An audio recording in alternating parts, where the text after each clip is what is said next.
आणि आता घेणार आहोत विविध क्षेत्रातील महत्त्वाच्या बातम्यांचा वेगवान आढावा सुपरफास्ट 50 बातम्यांमधून।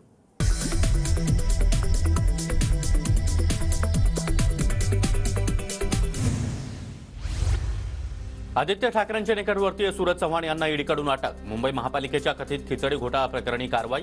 सूरज चव्हाणांना आज कोर्टात हजर केलं जाणार। नाशिकचे ठाकरे गटाचे महानगर प्रमुख सुधाकर बडगुजर यांच्या अडचणी वाढल्या। एसीबीनं बडगुजर यांच्या विरोधामध्ये दाखल केलेल्या गुन्ह्यात कोट्यवधी रुपयांची मनी लॉन्ड्रिंग झाल्याची सरकारच्या वकिलांची माहिती। 20 जानेवारीला पुढील सुनावणी। 2 जणांच्या सीटवर 4 नेते दाटीवाटीनं बसल्याचा व्हिडिओ व्हायरल। नसती केली गुवाहाटी तर का झाली असती दाटीवाटी। अंधाऱ्यांकडून व्हायरल व्हिडिओवरून बोचरी टीका। विधानसभा अध्यक्षांच्या निर्णयाविरोधात ठाकरे गटाकडून सुप्रीम कोर्टामध्ये याचिका दाखल। 19 जानेवारी ऐवजी 22 जानेवारीला सुनावणी होणार। शिंदे गटाच्या याचिकेवर 8 फेब्रुवारीला सुनावणी होणार। राहुल नार्वेकर यांच्या निर्णयाविरोधात शिंदे गट हायकोर्टात। व्हीप न मांडणाऱ्या ठाकरे गटातील 14 आमदारांना अपात्र करा, शिंदे गटाची हायकोर्टात याचिका। आज मनोज जरांगे पाटलांकडे सरकारचं शिष्टमंडळ दुपारी जाणार असल्याची माहिती। सगळे सोयरे या संदर्भात पुढील चर्चा होण्याची शक्यता।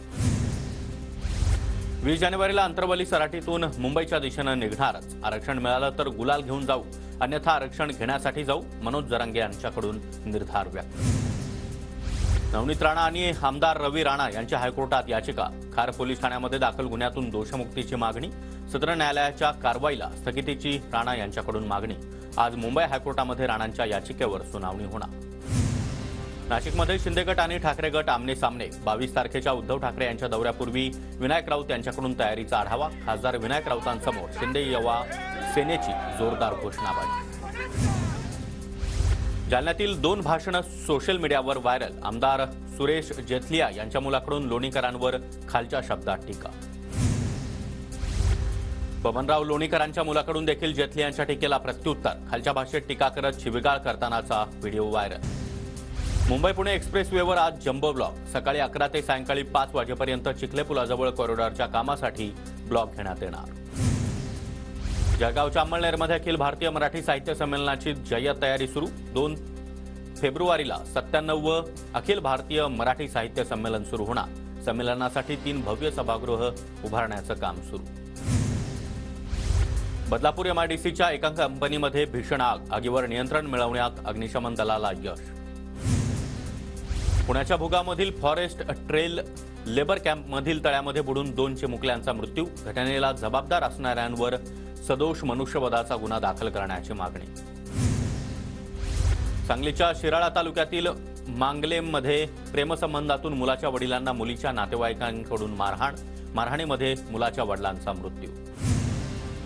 पुण्यामध्ये महाविद्यालयासमोर अंमली पदार्थांची विक्री। महाविद्यालयासमोर विक्रीसाठी आणलेला गांजा जप्त। पुण्यातील आझाद समाज पार्टीकडून गांजा विक्रीचा पर्दाफाश। कांदा उत्पादक शेतकरी हा जिरायत शेतकरी आहे, त्यामुळे निर्यात बंदी चुकीची। शरद पवार यांचं कृषिक 2024 या प्रदर्शनामध्ये वक्तव्य। नाशिकच्या लासलगाव बाजार समितीमध्ये कांद्याला 7 महिन्यानंतर निचांकी दर। 1675 रुपये इतका जास्तीत जास्त दर। कांदा निर्यात बंदी आणि देशांतर्गत वाढलेली कांद्याची आवक यामुळे घसरणीवर परिणाम। वाशीमध्ये सोयाबीनच्या अत्यल्प दरामुळे शेतकरी संतप्त। जुमडा फाटा परिसरामध्ये शेतकऱ्यांकडून सोयाबीनची होळी। वाशिम जिल्ह्यामध्ये पपईच्या दरात घसरण। उत्पादन खर्चही निघत नसल्यानं शेतकरी चिंतातूर। नंदुरबार जिल्ह्यामध्ये शेतकऱ्यांना कापूस दरवाढीची अपेक्षा। शेतकऱ्यांकडून कापूस साठवणुकीवर भर। गेल्या 2 वर्षांमध्ये कापसाचे दर खाली गेल्यानं शेतकरी मोठ्या अडचणीत। धुळ्याच्या शिंदखेडा तालुक्यातील दोंडाईच्या शहरामध्ये मिरचीची आवक वाढली। आवक वाढल्यानं दरामध्ये घसरण। व्यापारी चिंतेत। धुळे जिल्ह्यामध्ये घरात ठेवलेल्या कापसामुळे शेतकऱ्यांच्या आरोग्यावर परिणाम। शेतकऱ्यांना त्वचारोग होत असल्यानं चिंतेत वाढ। पिंपरी चिंचवड शहरामध्ये आज पाणीपुरवठा बंद। अशुद्ध जल उपसा केंद्रातील देखभाल दुरुस्तीच्या कामासाठी सायंकाळी पाणीपुरवठा होणार नाही। उद्याही पाणीपुरवठा विस्कळीत होण्याची शक्यता। गोंदियामध्ये धान विक्रीच्या नोंदणीसाठी 31 जानेवारीपर्यंत मुदतवाढ। आतापर्यंत 1,20,000 शेतकऱ्यांची नोंदणी। मालेगाव शहराचा पाणीपुरवठा 2 दिवसांसाठी खंडित। गिरणा पंपिंग स्टेशनवरील दुरुस्तीच्या कामांमुळे 20 आणि 21 जानेवारीला पाणीपुरवठा खंडित असणार। ठाण्याच्या शहापूरमध्ये ऐन थंडीमध्ये पाणी टंचाईची समस्या, आदिवासी पाड्यांमधील महिलांची पाण्यासाठी पायपीट. जळगावात आदिवासी कोळी बांधवांचं अनोखं आंदोलन, मंत्र्यांचे फोटो असलेले फुगे हवेत सोडून आंदोलन, जात प्रमाणपत्र सुलभ पद्धतीनं मिळण्यासह विविध मागण्यांसाठी आंदोलन. जळगाव जिल्हाधिकारी कार्यालयासमोर भडगाव तालुक्यातील शेतकऱ्याचा आत्महत्येचा प्रयत्न, तलाठी आणि सर्कल ऑफिसरनं पैसे घेऊन जमीन चुलत भावाच्या नावावर केल्याचा शेतकऱ्याचा आरोप. वाहतुकीला अडथळा निर्माण करणाऱ्या नंदुरबार शहरातील खासगी ट्रॅव्हल्सवर कारवाई, मुंबई पुण्याकडे जाणाऱ्या खासगी ट्रॅव्हल्स बसमुळे वाहतुकीला मोठा अडथळा, वाहन चालकांवर वाहतूक पोलिसांकडून गुन्हे दाखल.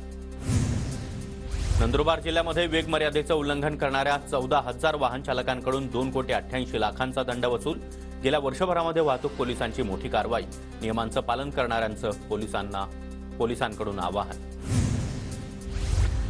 धुळे जिल्ह्यातील पांझरा नदीवरील पुलाची मोठी दुरवस्था, पुलावर अपघाताची शक्यता, दुरुस्ती करण्याची ग्रामस्थांची मागणी.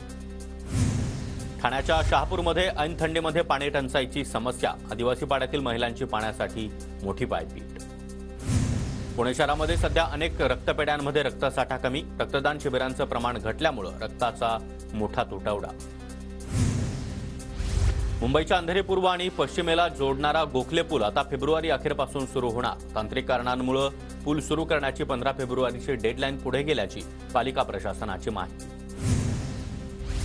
म्हाडा मंडळातर्फे धारावी पुनर्विकास प्रकल्पांतर्गत 3 इमारतींचं बांधकाम पूर्ण, उर्वरित 2 इमारतींचं बांधकाम मार्चपर्यंत पूर्ण करण्याचा संकल्प, बांधकामासाठी 650 कोटी रुपयांचा खर्च. नंदुरबार जिल्ह्यातील 252 ग्रामपंचायतीमध्ये QR कोड स्कॅन करून ग्रामपंचायतींचा कर भरता येणार. जिल्हा परिषदेच्या पुढाकारानं ग्रामपंचायतीमध्ये QR कोड प्रणाली लागू. वाशिमच्या मानोरा तालुक्यामध्ये यंदा गहू हरभऱ्यासोबतच मोहरी, चिया या पिकाला शेतकऱ्यांची पसंती. शिवारामध्ये मोहरी पिकाला बहर आल्यानं बळीराजाला चांगल्या उत्पन्नाची अपेक्षा. नंदुरबारच्या शहादा तालुक्यातील 975 शेततळे लाभार्थ्यांना अनुदान मंजूर, सरकारच्या शाश्वत सिंचन योजनेअंतर्गत निधी मंजूर. पालघर जिल्ह्यातील 569 मंगणवाडी मदतनीसांची आणि 21 पर्यवेक्षकांची नवीन पदं भरली जाणार, जिल्हा परिषदेची माहिती. एक भारत श्रेष्ठ भारत या उपक्रमांतर्गत युवा संगमचं आयोजन, अनुभवात्मक शिक्षण आणि प्रत्यक्ष ज्ञानावर भर, निवड झालेल्या विद्यार्थ्यांच्या सावित्रीबाई फुले पुणे विद्यापीठाकडून प्रवास सुरू. अयोध्येतील 22 जानेवारीच्या प्राणप्रतिष्ठा सोहळ्या दिवशी सर्वच मांस विक्रीची दुकानं बंद ठेवण्याची मागणी, पुण्यातील संघर्ष सेनेचं जिल्हाधिकाऱ्यांना निवेदन. वाशिमच्या मंगरुळपीरमधील तऱ्हाळा इथं हजरत बाबाजान यांचा उरूस उत्साहात संपन्न, 400 वर्षांची परंपरा असलेल्या उरुसाला देश-विदेशातील नागरिकांची हजेरी. साताराच्या कराडमधील सुरली गावामध्ये संगीतमय रामकथेचं आयोजन, रामकृष्ण वेताळ यांनी आयोजित केलेल्या रामकथेला भाविकांची देखील मोठी गर्दी. धुळे जिल्ह्यामध्ये श्रीराम प्रतिष्ठापना आणि शिवजयंतीच्या निमित्तानं 2,92,000 शिधापत्रिका धारकांना आनंदाचा शिधा वाटप केलं जाणार. 1 किलो साखर, खाद्यतेल आणि इतर साहित्याचं वाटप होणार. गुरु गोविंद सिंग यांच्या जयंतीनिमित्तानं शीख बांधवांकडून धुळे शहरामध्ये मिरवणुकीमध्ये चित्तथरारक कसरती सादर, तर गुरुद्वारावर शीख बांधवांकडून आकर्षक विद्युत रोषणाई.